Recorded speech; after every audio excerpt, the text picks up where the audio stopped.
Salam alaikum, bismillah. Notre leçon, angle et parallèle. Donc, on va voir les angles alternes, internes, les angles correspondants et, troisième paragraphe, les propriétés.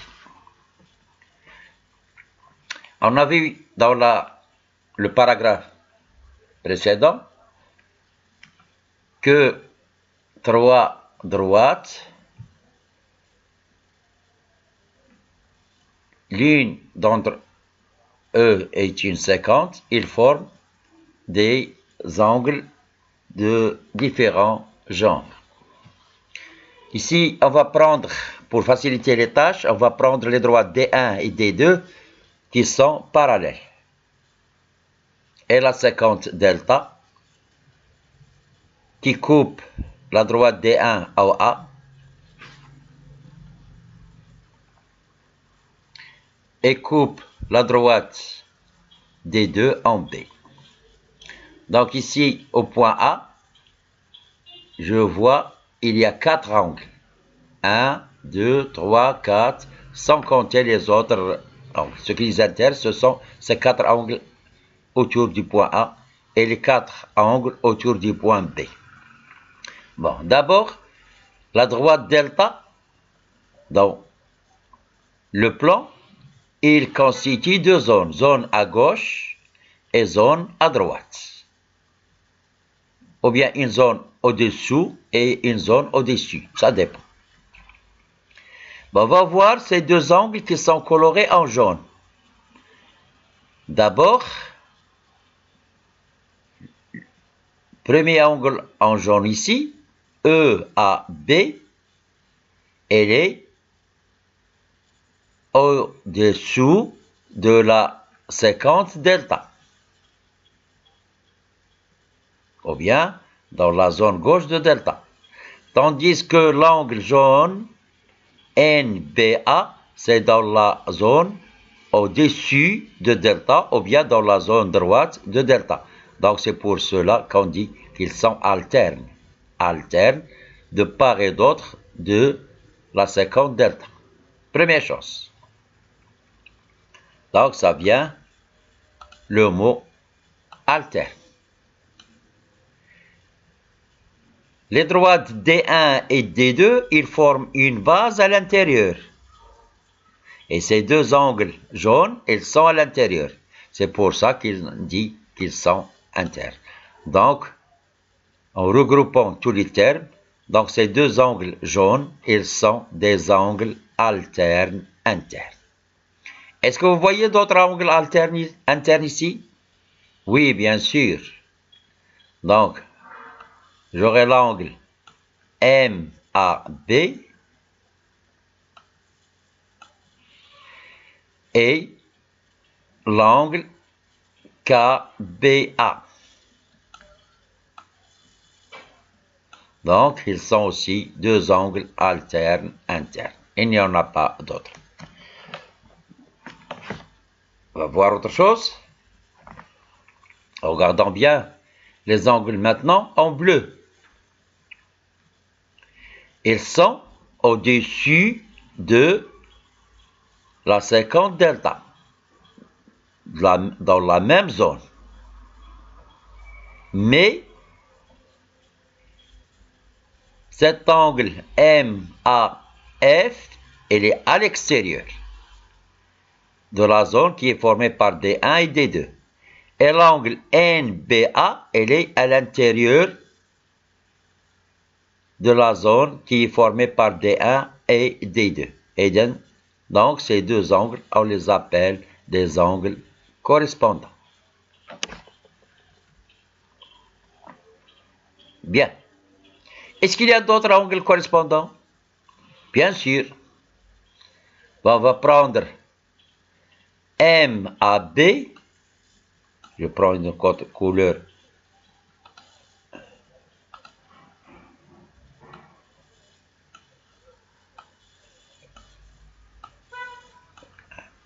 MAB, elle est à l'intérieur, donc l'autre, il doit être à l'extérieur. Donc, MAB et NBS, elles sont aussi deux angles correspondants. Quoi encore? Je prends l'angle EAF.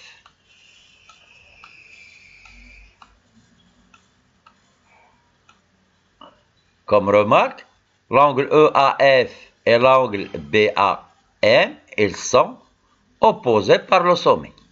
On a déjà vu ça. Bon, si je prends l'angle EAF, c'est à l'extérieur, donc l'autre, il doit être à l'intérieur. Voilà. Donc, EAF et KBA sont aussi deux angles correspondants. Est-ce qu'il y en a un autre? Oui. EAB. EAB. Avec quoi? Celui-là, il est à l'intérieur, donc l'autre, il est à l'extérieur. Donc, ces angles aussi sont correspondants. En résumé, les angles correspondants, ils sont dans la même zone de la séquence delta, soit tous les deux à gauche, soit tous les deux à droite. Et l'un des deux est à l'intérieur de la zone et l'autre à l'extérieur de la bande qui est formée par D1 et D2. Donc, ce sont des angles correspondants. Donc, on a des angles alternes internes et des angles correspondants qui sont nouveaux pour les angles qu'on sache déjà. On continue. On va voir les propriétés. On va considérer les deux angles EAB, celui-là, avec NBA. Comment ils sont ces deux angles? Donc, ces deux angles, ils sont alternes internes. Ils sont tous les deux dans la zone à l'intérieur qui est formée par des deux, et l'un au-dessous et l'autre au-dessus. Donc, ils sont bien alternes internes. Comme les droites D1 et D2 sont parallèles, alors ces deux angles alternes internes, ils sont isométriques, c'est-à-dire ils ont la même mesure. Donc, comme propriété,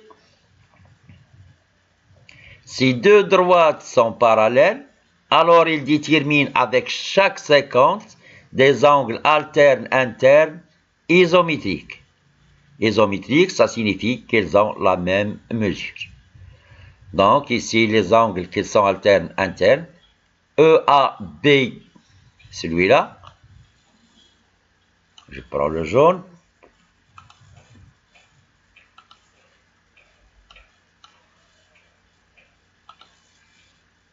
celui-là, EAB, avec NBA. Donc, ce sont deux angles alternes internes. Et comme ils sont formés avec les deux parallèles, donc ces deux angles, ils ont la même mesure. Par exemple, si ici j'ai 60 degrés, j'aurai aussi 60 degrés. Même chose, si je prends l'angle MAB,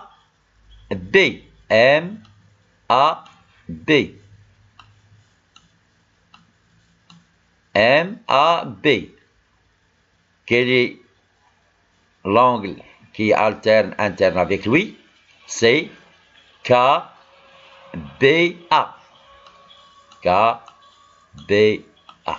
Donc, ils sont alternes internes. Comme ils sont formés par les deux droites D1 et D2 qui sont parallèles avec la séquence delta, ils sont aussi isométriques. Donc, je répète la propriété. Si deux droites sont parallèles, alors ils déterminent avec chaque séquence des angles alternes internes isométriques, c'est-à-dire de même mesure. Très bien. Ça, c'est la propriété pour les angles alternes internes qui sont formés par deux parallèles et une séquence. Maintenant, on va voir pour les angles correspondants.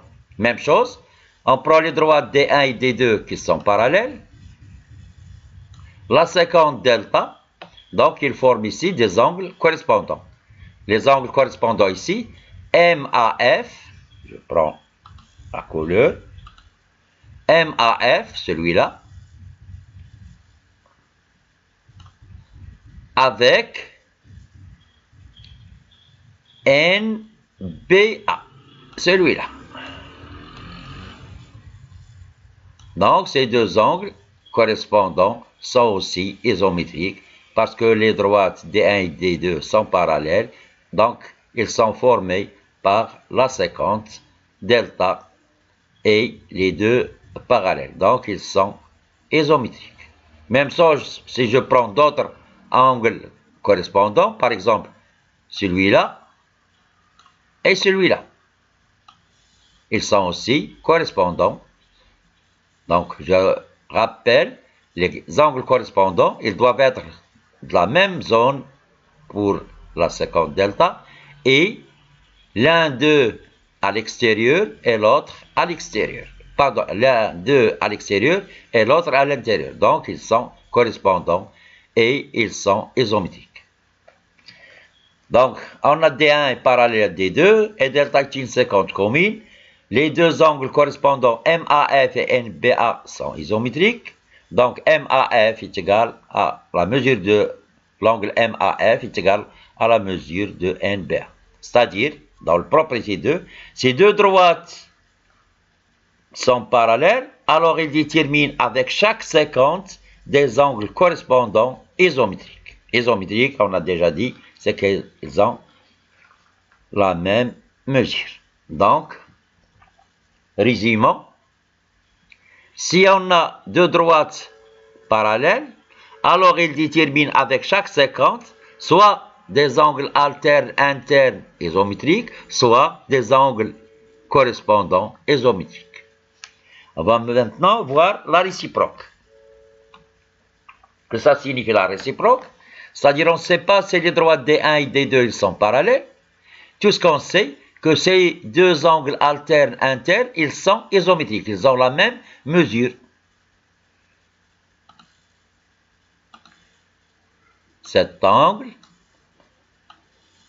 et cet angle, ils sont alternes, internes et en même mesure. Par exemple, je prends ici 60 degrés et ici 60 degrés. Donc, ils sont isométriques. Donc, si ces deux angles alternes, internes sont isométriques, alors les deux droites qui les forment avec les séquences, ils sont parallèles. Donc, propriété, la réciproque, la propriété qu'on a vue tout à l'heure, si deux droites coupées par une séquence forment deux angles alternes, internes de même mesure,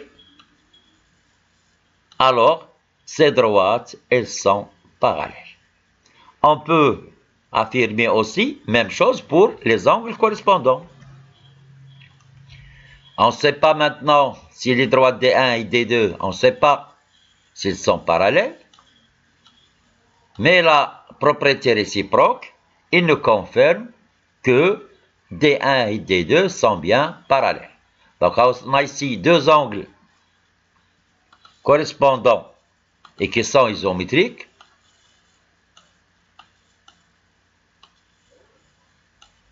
Donc, les droites D1 et D2, ils sont parallèles.